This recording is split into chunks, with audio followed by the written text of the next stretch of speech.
क्या वाकई में ईरान पहले से ज्यादा ताकतवर हो गया है?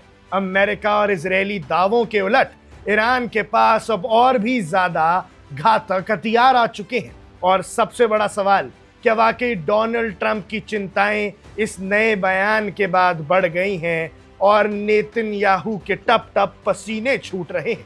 दर्शकों, आज हम बात करने वाले हैं मिडिल ईस्ट से आ रही उस बड़ी खबर की जिसने पूरी दुनिया के डिफेंस एक्सपर्ट्स को सोचने पर मजबूर कर दिया है। कहानी की शुरुआत होती है ईरान के आर्म्ड फोर्सेस के प्रवक्ता ब्रिगेडियर जनरल अबुलफासी शिकारची के एक बहुत ही कड़क बयान से। उन्होंने साफ साफ कह दिया है कि जो लोग ये समझ रहे हैं कि पिछले साल जून के 12 दिनों की जंग या फिर इस साल 28 फरवरी से शुरू हुई थर्ड इम्पोज्ड वॉर के बाद ईरान कमजोर हुआ है, तो वो बहुत बड़ी गलतफहमी में जी रहे हैं। अमेरिका और इजराइल लगातार ये नैरेटिव सेट करने में लगे थे कि उन्होंने एयर स्ट्राइक्स के जरिए ईरान के एयर डिफेंस सिस्टम को तबाह कर दिया है और उनकी मिसाइल का स्टॉक अब खत्म होने की कगार पर है।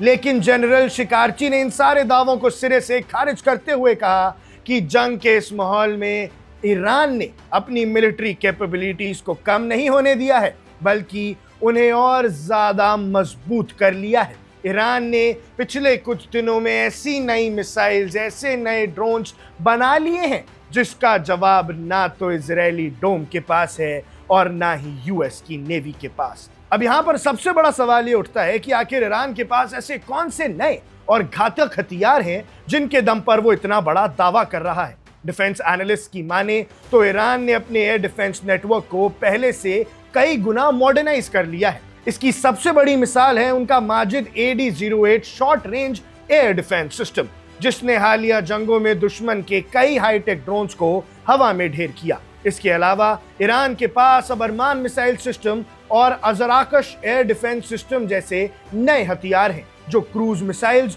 और लो ऑल्टीट्यूड टारगेट को पलक झपकते ही तबाह करने की ताकत रखती हैं। रही बात बैलिस्टिक और हाइपरसोनिक मिसाइल्स की, तो ईरान का दावा है कि उनके स्टॉक पाइल्स पहले से कहीं ज्यादा फुल हैं और उनकी नई जनरेशन की मिसाइल्स दुश्मन के सोफिस्टिकेटेड एयर डिफेंस सिस्टम्स को आसानी से पेनिट्रेट कर सकती है। अब जरा इस बात की गहराई को समझिए। जब कोई देश लगातार प्रतिबंधों और हमलों का सामना कर रहा हो, तब उसकी मिलिट्री पावर का इस तरह बढ़ना क्या इशारा करता है?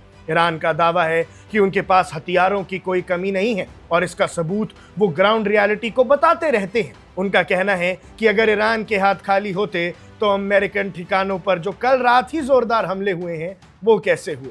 यानी ईरान सिर्फ बातों से नहीं बल्कि सीधा एक्शन से जवाब दे रहा है। बात सिर्फ ईरान की सीमाओं तक रुकी नहीं है। इस पूरी जियोपॉलिटिक्स में लेबनान के हिजबुल्लाह एक बहुत बड़ा फैक्टर है। जनरल शिकारची ने साफ किया कि ईरान और हिजबुल्लाह अलग नहीं है। सुप्रीम लीडर की गाइडेंस में ये पूरा रेजिस्टेंस फ्रंट एक है जो अमेरिका और इजराइल के खिलाफ एकजुट होकर खड़ा है। और सबसे बड़ा ट्विस्ट आता है समंदर के रास्ते पर, यानी बाब-एल मंडेब स्ट्रेट पर। जब जनरल से पूछा गया कि क्या ईरान इस रणनीतिक समुद्री रास्ते को लेकर कोई कदम उठा सकता है, तो उन्होंने बहुत ही सधे हुए अंदाज में कहा कि हमारे पास कई सारे ऑप्शंस मौजूद हैं, हम अपने पत्ते एक एक करके खोलेंगे। अब जानते ही हैं कि अगर इस स्ट्रेट पर कोई भी हलचल होती है तो पूरी दुनिया की ग्लोबल सप्लाई चेन और तेल की कीमतों पर इसका सीधा असर पड़ेगा। अब आते हैं उस अगले एंगल पर जिसने वॉशिंगटन में हलचल बढ़ा दी है, यानी ट्रंप प्रशासन पर इसका क्या असर हो रहा है।